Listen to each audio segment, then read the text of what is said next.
Hi everyone, it's Danielle with Northlawn Flower Farms.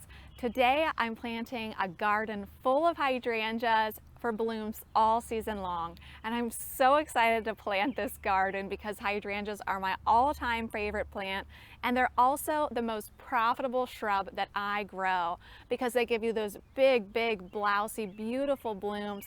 People love them and I don't blame them. You can use them fresh, you can use them dried as an everlasting, you can use the foliage too. I mean, what's not to love? So for this garden, I want there to always be a hydrangea blooming. So I've selected a lot of different hydrangeas that bloom at different times so that when we go into this garden to cut, there's always something to cut from. So I've got some big leaf hydrangeas, some mountain hydrangeas, a smooth hydrangea, a paniculata hydrangea, and I'm really excited to have a Gatsby Girl oak leaf hydrangea to cut from this year.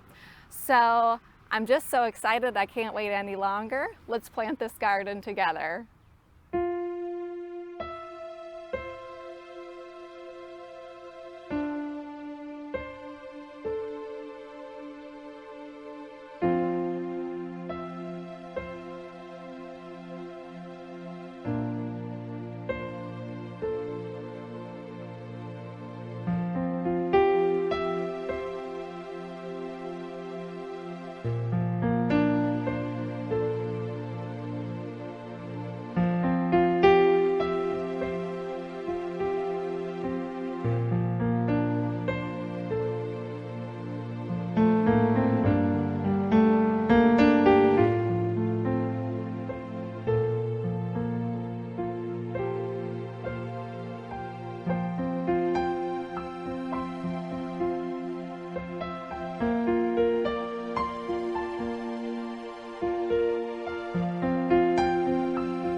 Well, I've got it all planted and mulched up, and doesn't it look just absolutely beautiful?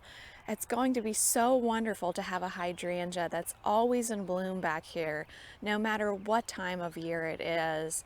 So let me just talk about how I site this border and decide where to put different hydrangeas. So I take two things into consideration.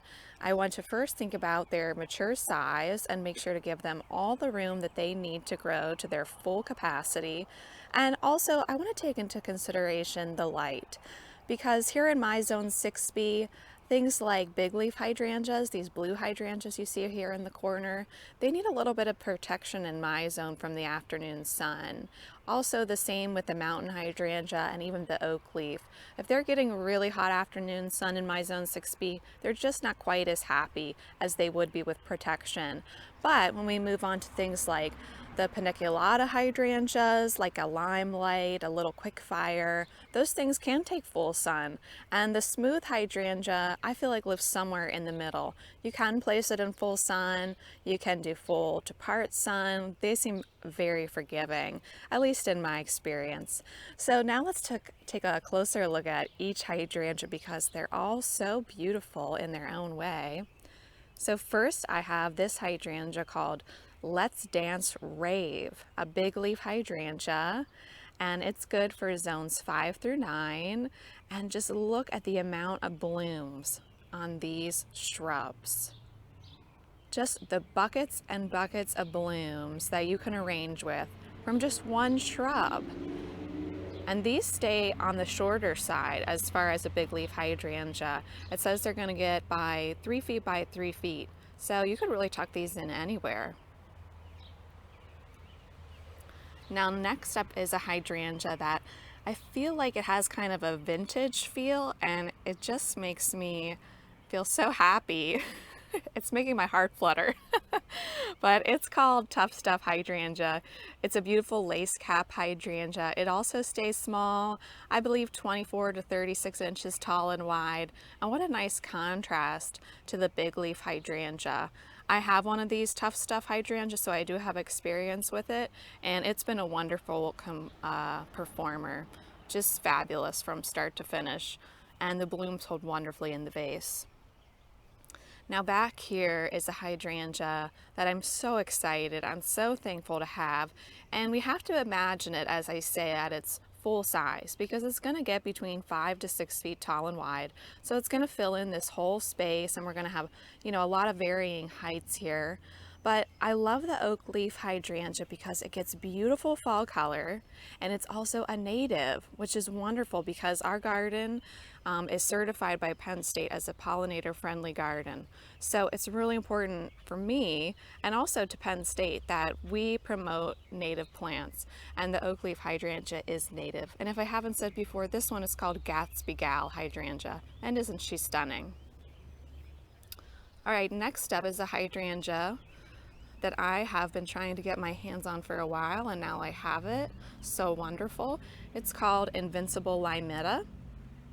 It'll be a nice step down from Gatsby Gal because it gets about 4 feet by 4 feet, but I love it because the blooms start green and end green, and everything goes with green in the vase. So isn't that a wonderful hydrangea to have?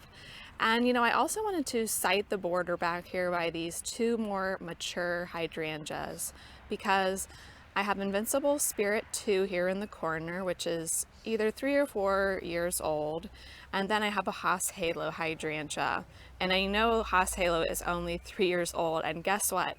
I got this hydrangea, which is taller than me. It's over 5 feet, in a quart container, and it was about 3 little sticks.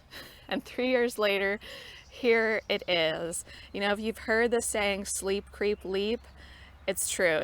On the 3rd year, these things really do leap. So I'm hoping that it's helpful to see some height from these hydrangeas, and you can kind of hopefully imagine this border when everything is at their mature height. It's going to look a lot different. We're going to have, all different kinds of sizes, textures, etc. Oh, also, the Haas Halo is a wonderful pollinator magnet. They really love it. So down here in the front is a dwarf hydrangea called Invincible Mini Mauvet. And all these smooth hydrangeas are great for zones 3 through 8, if I have failed to mention that. but mini Mavet gets 36 by 36 inches tall and wide, so you can stick this little hydrangea wherever and enjoy its blooms, and it's supposed to get a beautiful dark mauve bloom. I can't wait to see it and share it with you. And then the last hydrangea I put in is Little Quickfire, which is a Paniculata Hydrangea, which if you've ever struggled with hydrangeas, go with a Paniculata. I promise you won't fail. They're just so forgiving, and you can place them in full sun. And this hydrangea has beautiful, beautiful red blooms. Won't that be wonderful to see? So last up, we can take a look at Invincible Spirit 2, which, even though I didn't plant this hydrangea today, deserves to be highlighted because it's such a wonderful hydrangea. It holds wonderfully in the vase fresh, and also it dries like nobody's business. So it starts out this beautiful pink color, almost a silvery pink, and then it ages to a green. So I mean, I just love it. You can make wreaths out of it, you can make dried floral bouquets, you can just do so many things with it. And the wonderful thing about Invincible Spirit 2 is that Proven Winners donates $1 per shrub purchase to the Breast Cancer Foundation. And perhaps you know that I lost my grandmother to cancer, and also my mother also had cancer. So for me to get on board with Proven Winners, honestly, that's the main reason why I use Proven Winners plants, because if they're committed to helping people struggling with that, that's a company I want to support. So on a lighter note, it's going to be a beautiful year. So many wonderful things blooming. I'll be sure to take you along for the ride. We'll do tours, we'll make beautiful bouquets, all kinds of different designs, and I'll be sure to talk about how to cut and condition all these different kinds of hydrangeas so you can get the longest vase life out of them. Well, thanks so much for joining me here in the garden today. And until next time, happy gardening. Bye.